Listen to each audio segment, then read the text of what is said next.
Pixar is back with their latest, and I got a Christmas gift card to the movies burning a hole in my pocket. It's Hoppers, today on Mark's Movie Reviews.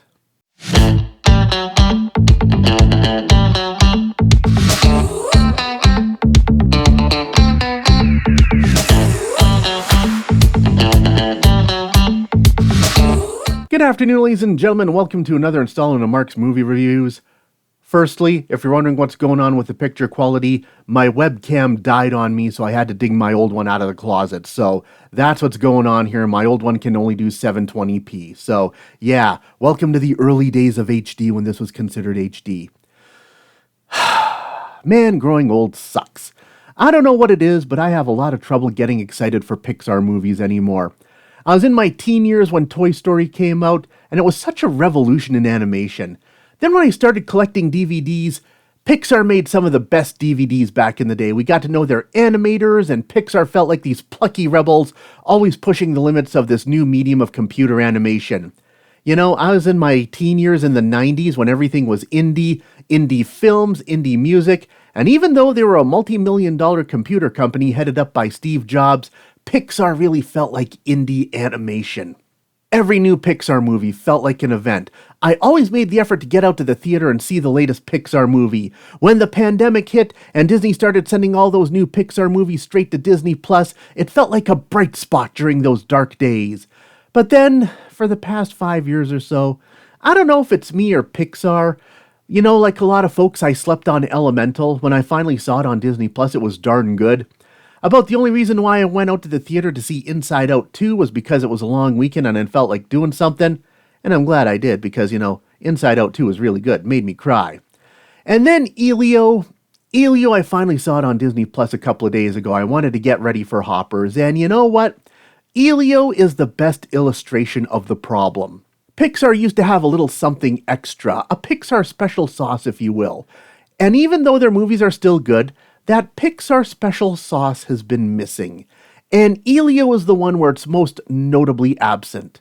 Have Pixar and I just drifted apart? Am I starting to come down with depression? Well, that second question is something I'm currently working on with my therapist. But anyway, when I started seeing the trailers for Hoppers, I was like, oh, this is the first Pixar trailer in a while that's really captured my attention. It has an outlandish premise, the trailers were making me laugh, and this was the first time in a long time I was getting excited about Pixar. Throwing some good reviews, and I'm off to the theater to check it out.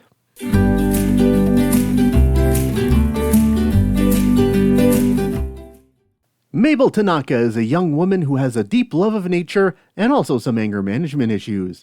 The only time she's ever truly felt at peace is hanging out with her grandmother at the beaver pond behind her grandmother's cabin. But times change. After the passing of her grandmother, the beaver pond is due to be drained to make way for a new highway bypass, and Mabel has made it her life's mission to save the beaver pond. Turns out, though, the beaver pond has been abandoned by the local wildlife. If Mabel can convince beavers to move back in, the pond will be saved.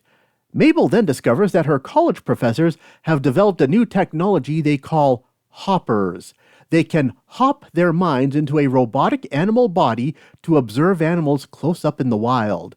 So Mabel swipes the technology and hops into the body of a robot beaver to rally all the animals of the force to save the beaver pond.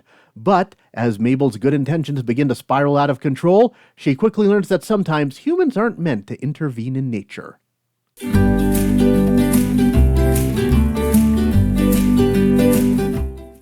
Firstly, this movie is funny. I was laughing quite a bit. There are so many outlandish characters with great one-liners and jokes.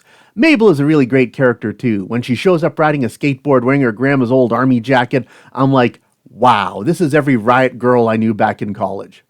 And her sidekick winds up being George, the king of the beavers, and he's just so wonderfully laid back.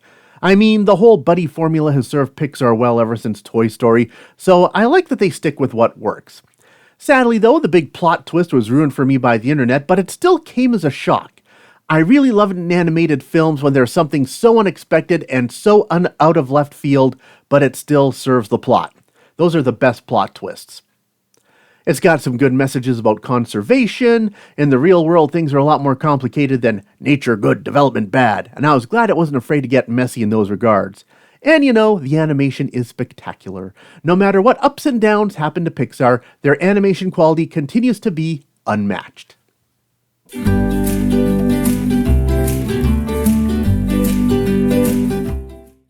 I hate AI so much. My social media feeds have been so full of AI-generated self-portraits done in the Pixar style that I spent the first 50 minutes of the film going, wow, this is really good AI. I know it's not AI. I know Pixar doesn't play like that. It took me a good 15 minutes to get that out of my head. Now, I know that's a me problem, not a Pixar problem, so I won't slight the film for that. What I will slight the film for, though, is the plot is still a little bit formulaic.